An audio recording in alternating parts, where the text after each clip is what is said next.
how to remove your Google account from other devices on Android. This tutorial shows you how to sign out of your Google account on devices you no longer use or recognize. First, open your Android settings. Tap on Google to open your Google account settings. From there, tap on Manage your Google account.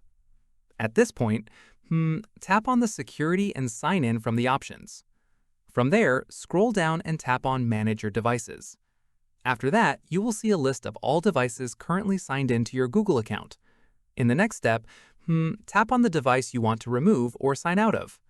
From there, tap on Sign Out to disconnect your Google account from that device.